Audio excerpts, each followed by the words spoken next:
Greetings and welcome to this edition of Sunday Cartoons with Dan Lietha. I'm Dan Lietha.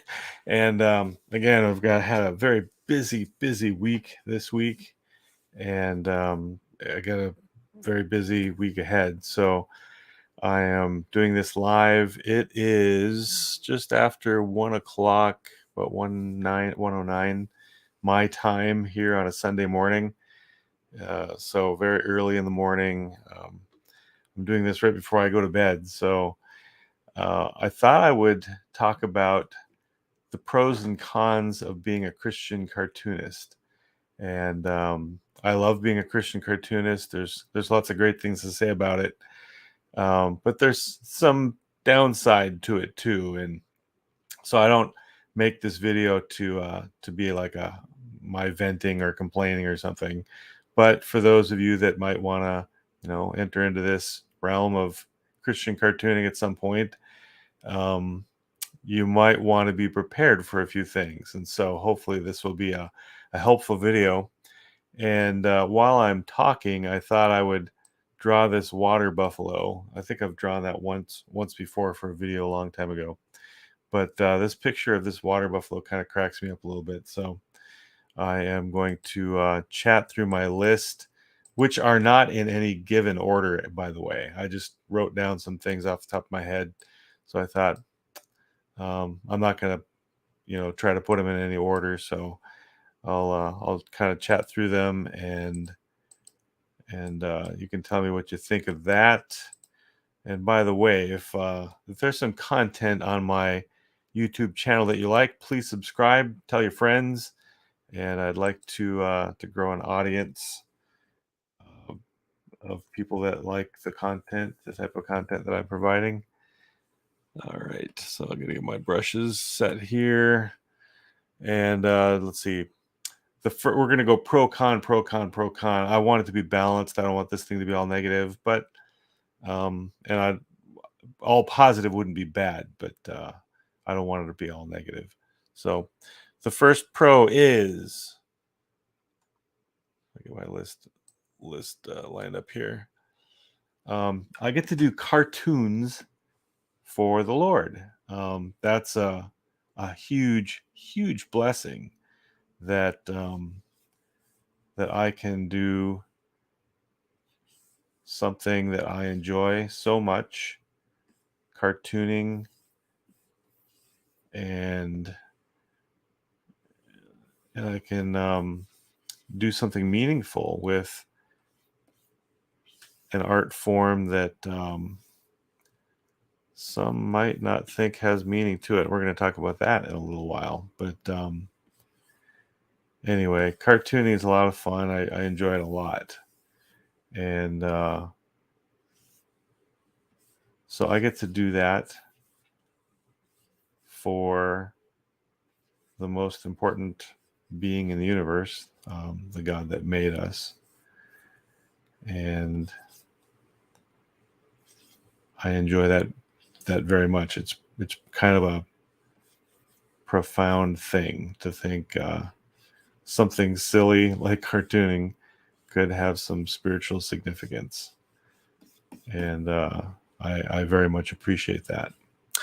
So the downside is, though, that while you're doing this, and again, I'm going to define Christian cartoonist as someone that's trying to actively use that for the kingdom of God, that you're consciously trying to please the Lord with your cartoons. So your Christianity is evident in your cartooning in some form or fashion. It's not that you're a Christian cartoonist, but you're not saying anything about it. You're kind of, it's no mystery to everyone that you're a cartoonist and you're a Christian. So the second part is the bummer, the con of being a Christian cartoonist is that your cartoons will not be accepted by the general population, I guess you could say. And in this day and age of censorship and non-acceptance. People talk about being so tolerant. Well, you know, Christians aren't tolerated real well by a large population of people. So um, I've had to put up with censorship and all kinds of stuff like that. So it's really a disheartening thing to have a cartoon. You think, all right, this one's going to be seen by all kinds of people, and maybe even cartoons that I've done in the past have had a wider range of audience. And lately, you post something and it doesn't seem to be seen by all that many people, and you just kind of wonder what is going on. Um, there's some bots that are out there and seeing my content, or if there's some people that are complaining about it in some form or fashion, and I've been kind of targeted for, you know, limitation. Some of that has got to be going on because I think I'd have a wider scope of I have in the past. It just seems to have shrunk. So that's part of the territory. So kind of get used to that. A pro is that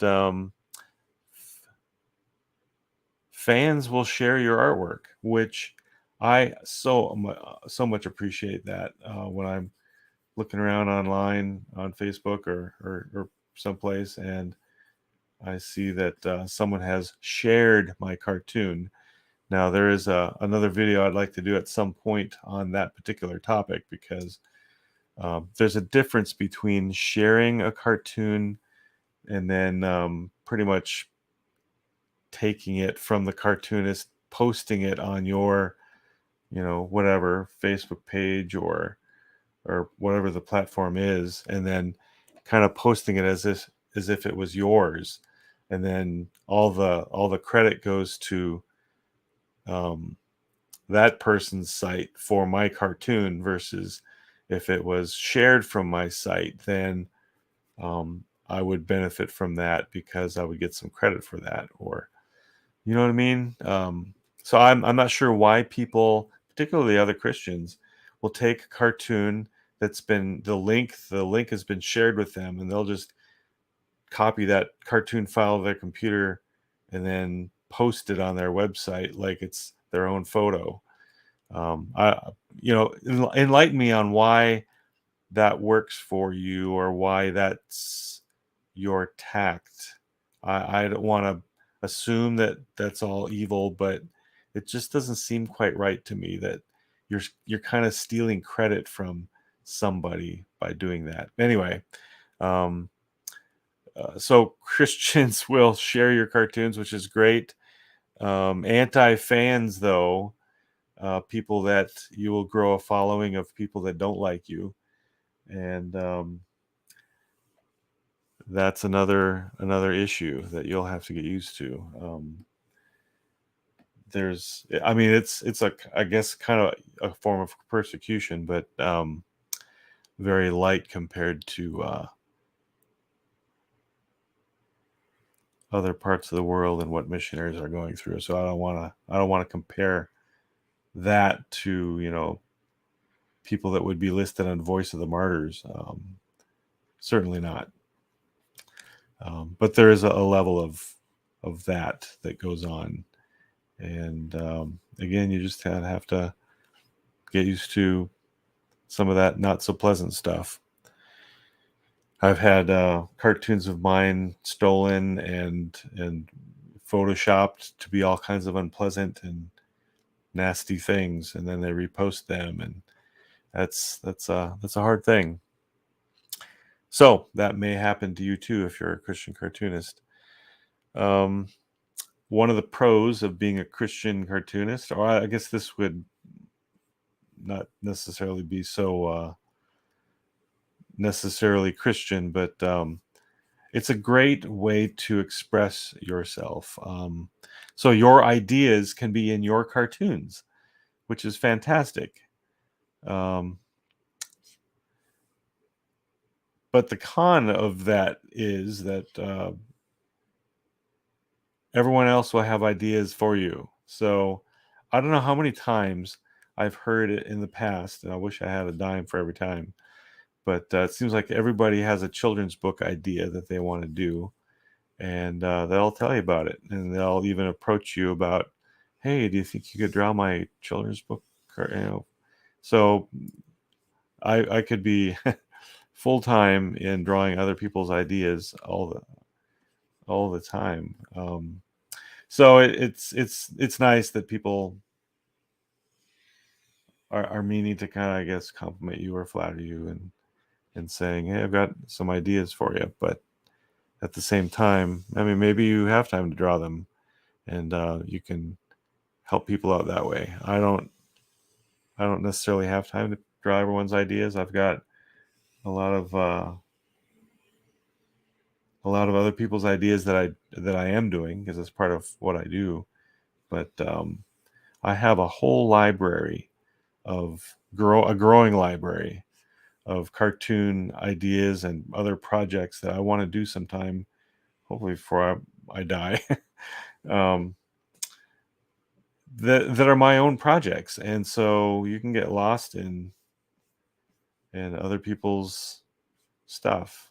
So just got to make room for it. But other people are always making comments, and that'll work its way into some of the other pros and cons. So another pro is that again, Christian cartoons. You're a Christian and you can do Christian cartoons. So there's a blessing in that. I find cartoons a great way to make comments and to challenge people's thinking, and every once in a while get a laugh, get a smile out of people. But at the same time, the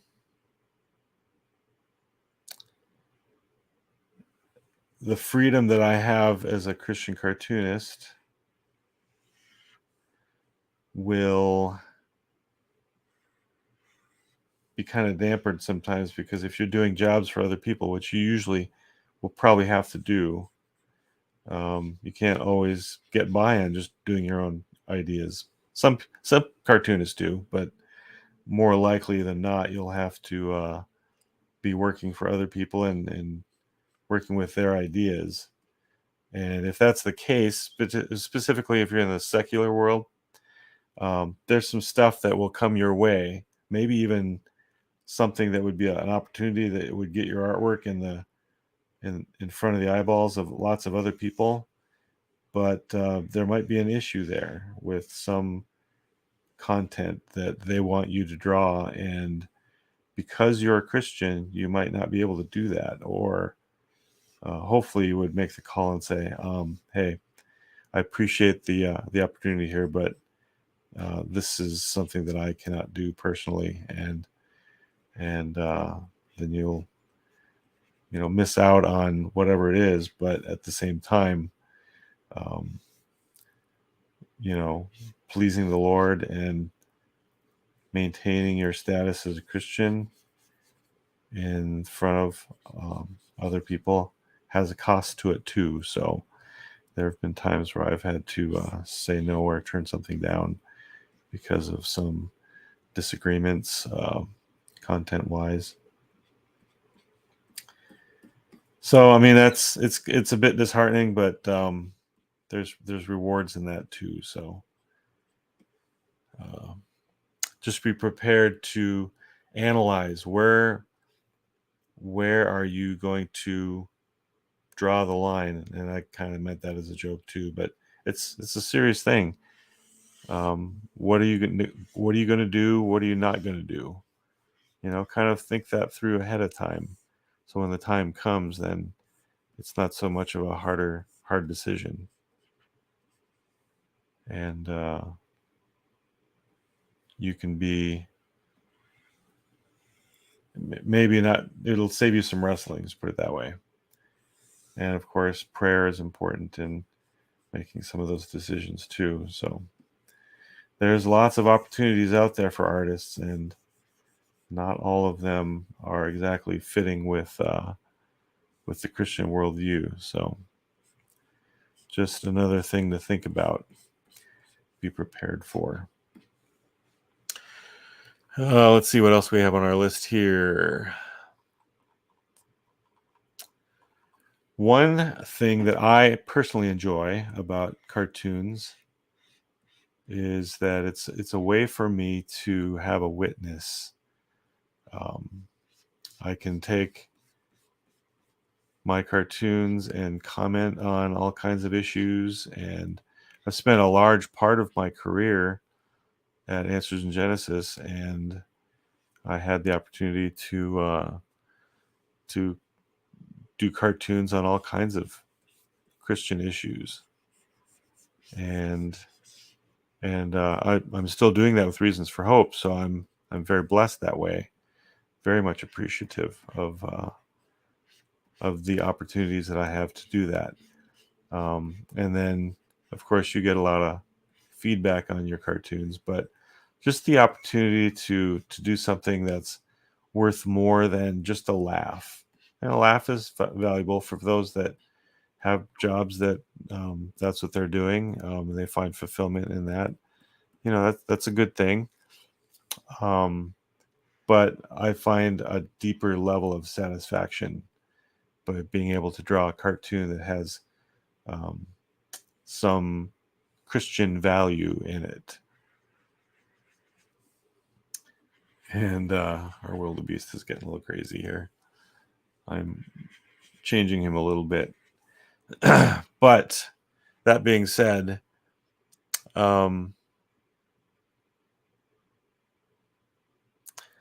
when you witness with your cartoons, you're making comments like that to the world, you have to be ready to defend them, and there will be some debates, and there will be some comments of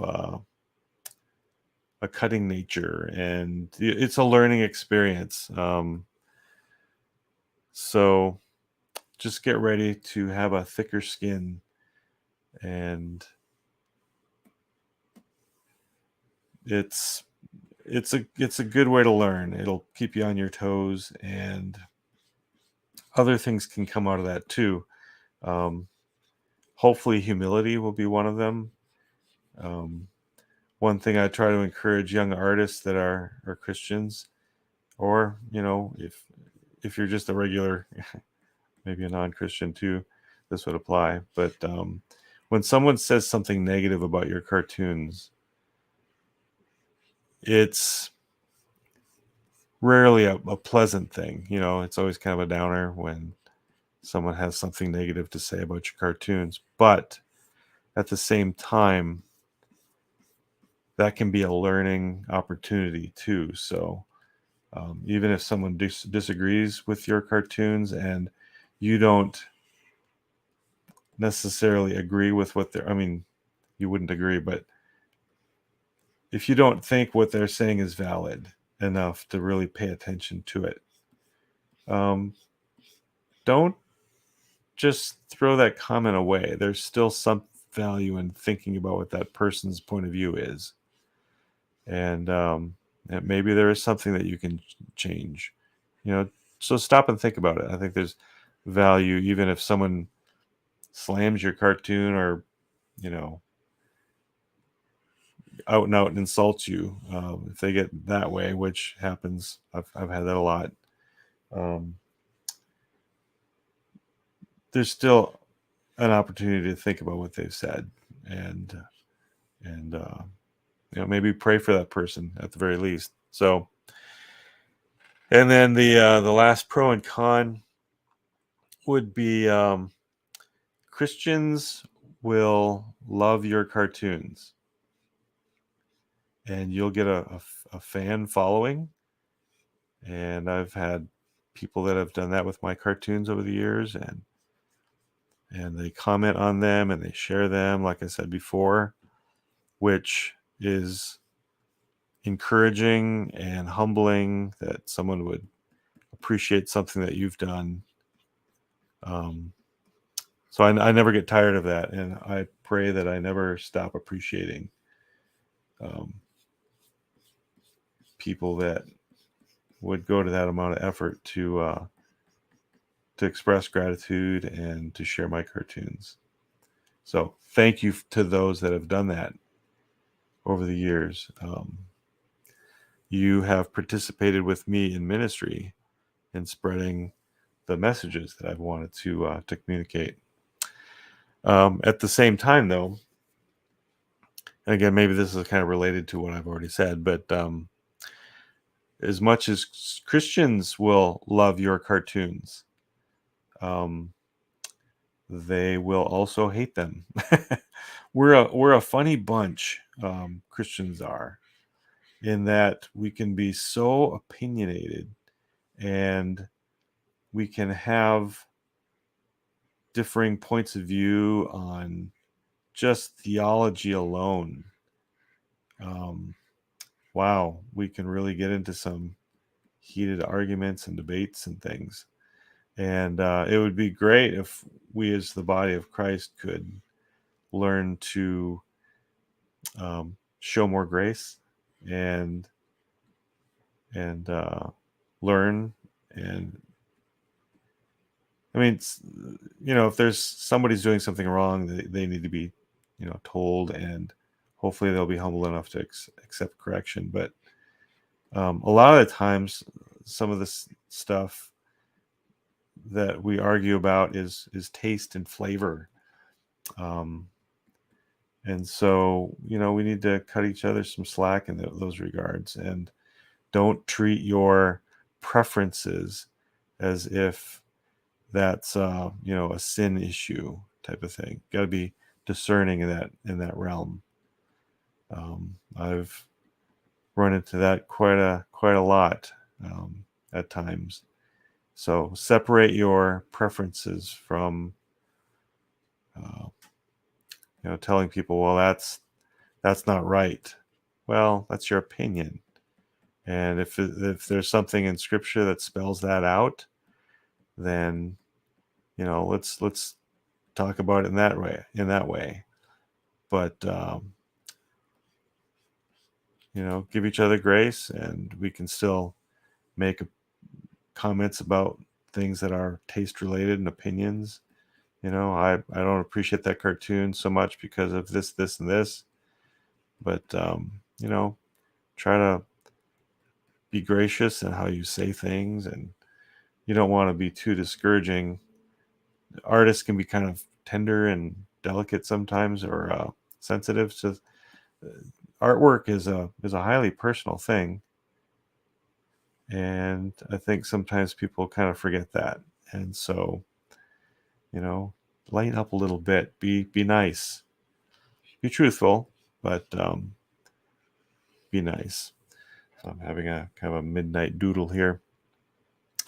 Let's see, what were some of the other things I wrote down about that? Yeah, thick skin is helpful, and I think if you stick with it over the years, you'll learn that certain cartoons will produce various responses to them, and it helps sharpen us that, okay, I'm expecting this kind of a comment. What's my response going to be? Hopefully, you'll learn to respond in a biblical way. What's my biblical response to this issue? And that's not a bad thing. So I hope you've enjoyed my doodling here as I've been chatting. I feel like I have to at least draw a little bit as I'm sharing content, whether my drawing has something to do with what I'm saying or not.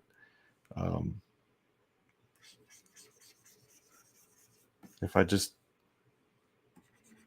talked, and this is supposed to be an art channel, I feel like you guys would go, hey, I'd rather see you draw something at least. So I'm trying to do that.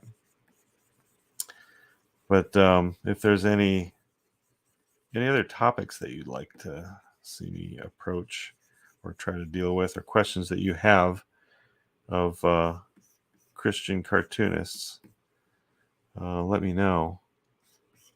Again, I'd like to have a channel that has educational value to young artists, and I'll be sharing more and more of my experiences as time goes on.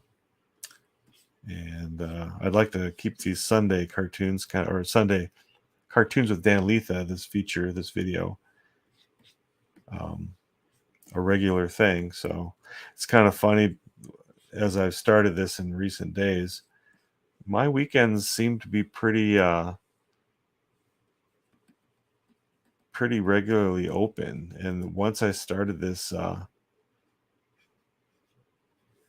feature on Sundays, all of a sudden my Sundays seem to have disappeared, and I'm kind of busy. So that's the way it has been. All right, so we've got kind of a funny looking water buffalo. Keep wanting to saying wildebeest, but it's not a wildebeest. That is a water buffalo. So anyway, well, it's time for me to hit the hay, so I'll sign this.